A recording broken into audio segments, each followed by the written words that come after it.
Bunkie Panthers into the second round with a first round bye, the 8th seed in Division III Select, and they will host the defending champions from this bracket, Catholic-New Iberia Panthers. We've got Bunkie Panthers head coach Jimmie Hillman with us to help preview this game. And Coach mentioned you got that bye week, and one of the reasons you did that was a tough Week 10 victory against the 9 seed in that bracket, the Marksville Tigers. So before we get into this second round matchup, kind of help us just recap your regular season, that Week 10 win, and what all went into y'all having this bye week to begin your postseason run.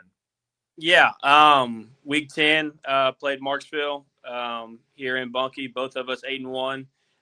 Big rivalry game. Obviously, 74th Catskin and all that. A lot of emotion. I thought it was a really good game, kind of back and forth, especially early on. The kids played hard. We come in at halftime, after we kind of were able to get out to a little lead and then made a few mistakes, kind of let them get back in it. Had a lead at halftime and then, kind of had to, reset our minds a little bit to how we need to finish the game. Really proud of the way that the defense played against, Devin Lavallee, one of the best players, in our area. For Marksville, I thought we had a really good game plan for them, and at times it worked really well. And but Zion Lee, another huge night for us. Offensive line really did a good job.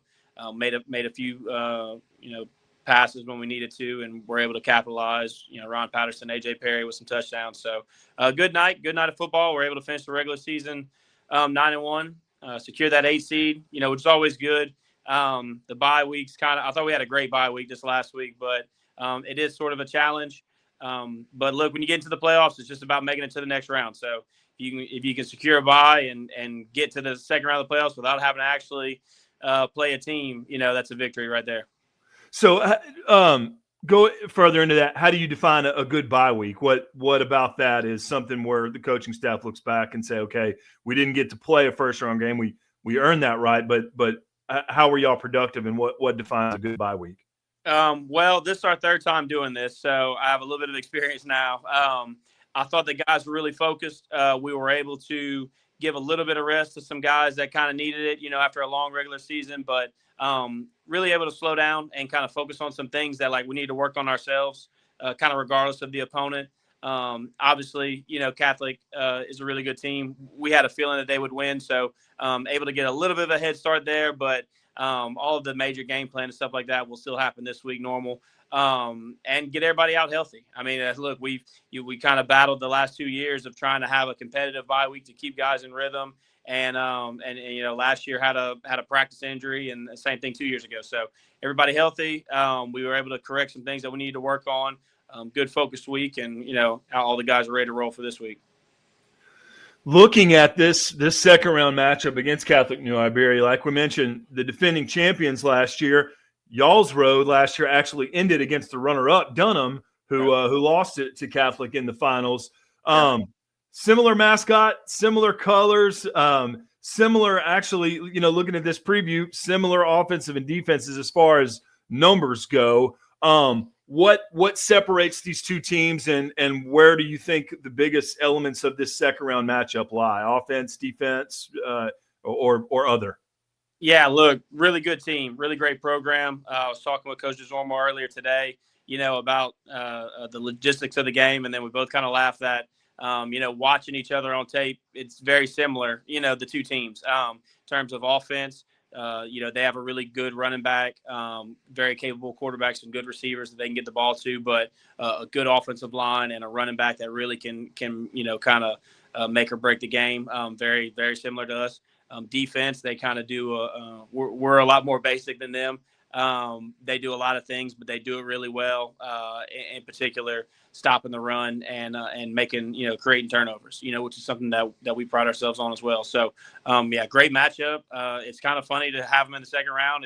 If we were able to finish the upset last year in the semis, this would have been the team we faced in the dome. So we almost played them last year. Get to play them this year. Great coach, great team, championship pedigree. I mean, all the things that you want, in great competition. So very balanced two teams here. I think it's going to be a great game. Another similarity is really the quality of schedule that both teams played. Catholic-New Iberia took losses to Notre Dame and Loreauville, two teams that have had very good years. The only regular season loss for the Bunkie Panthers was to Gina, who's the 1 seed over on the non-select side. So, looking back this 2-year schedule cycle, we're at the end of this one. So looking back at the schedule that you played this year, anything on there, any particular opponent or any particular week of preparation or anything like that you think, okay, that week is useful for us going up against the defending champs this week? We do have a similar opponent, Central Catholic, in Morgan City. We both played them, both of us early in the year. They beat them. I want to say maybe 21-13, something like that. We beat them 33-0. But that was a long time ago. I mean, you look back and it was kind of funny. I kind of went and revisit that film and some of the thoughts that we had and watching them and stuff like that. And it's just funny to see, how a team can be completely different. So we do have a similar opponent in that standpoint. But look, this is a team that's played well. I mean, they had, like you said, Notre Dame, who's the 2 seed in our bracket. They had them. I mean, they were up 28-7 on them in the fourth quarter, and Notre Dame had an incredible comeback in that game. So this is a team that is at 9. A couple of plays go differently for their regular season. I mean, they could easily be the 3 seed or the 2 seed. So the seeding kind of goes out the window at this point. Everybody that's in there's 16 left. They're all good. They're all capable of winning games, and this opponent is certainly one of them. Let's look at this at your roster, and we've talked about this before, but just to for everyone in the who's not been following the Panthers all season, a lot of your production and a lot of your kind of key performances have come from your upperclassmen, your captains, Lee, Milligan, Palermo, Mose, Norman, those kind of guys. Thinking about the rosters, like Triple R-Wood's kind of one of the only underclassmen that's that kind of stands out as far as stats go. But tell me what I've missed. Tell me which guys that through the regular season their performance has you saying, okay, these guys are the ones I'm leaning on for these next 3 or 4 weeks here. Yeah, look, the experience that this senior class has, off of the last 2 years, but especially last year on that run that we made, we're going to lean heavily on those guys. Lucas Mose, Luke Norman, Ron Patterson defensively. We're going to need a lot out of them. Zion Lee, of course, offensively.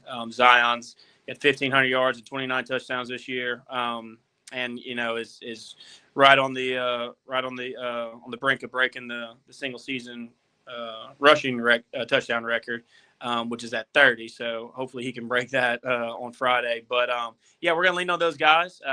We have some sophomores who have done a great job for us this year. Triple R-Wood, obviously, like you said, he's one of those guys. Really proud.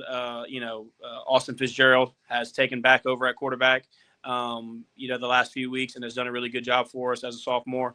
And then, of course, Brady Wright is an excellent defender for us. He's kind of focusing more on that side of the ball right now. So I like where we're at right now. As a roster, we're healthy, which is always a good thing. Especially at this point in the year. I mean, you need to be full force or as much as you can be, going into the playoffs. So, look, I mean, those guys have been in big games before. They know what it takes. They know what it takes to win in this time of year. So I'm excited about the opportunity. And, very excited about getting a second round game at home. And depending on what happens, depending on, Lafayette Christian versus Parkview, depending on, Newman, Northlake, Dunham, the other side of that bracket, this could be your last home game of the year, even with a win, just depending on how things shake out. And again, you may have some more, who knows, but what are y'all looking for over in Evolis Parish this Friday to really maximize that home field environment? Because y'all have had some big home games this year and really the past few years, but what's it going to be like in Bunkie on Friday?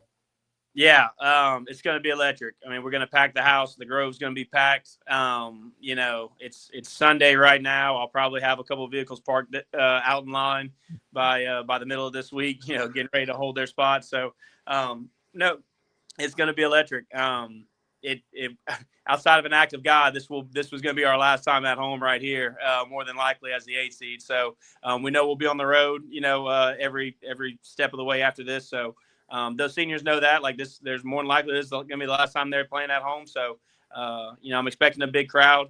And then of course, Catholic-New Iberia. I mean, we were able to go down there on Friday. It's not a terrible drive, about an hour and a half away, and they got a program, like I said, with championship pedigree. So we're expecting them to bring a crowd. It's be a good night of high school football. Yeah, a great night of high school football. The 8 versus 9 seed Bunkie Panthers hosting the Panthers of Catholic-New Iberia, the defending champions, on Friday night for an 8-9 matchup. Two teams that have really played well in this bracket the past few years, and this Friday should be no exception. So, Coach Hillman, we appreciate your time taking a few minutes to preview this game with us. We'll be following it all week, and hopefully we're previewing the quarterfinals in a few days. Yes, sir. I appreciate that. Thank you, Coach. Thank you.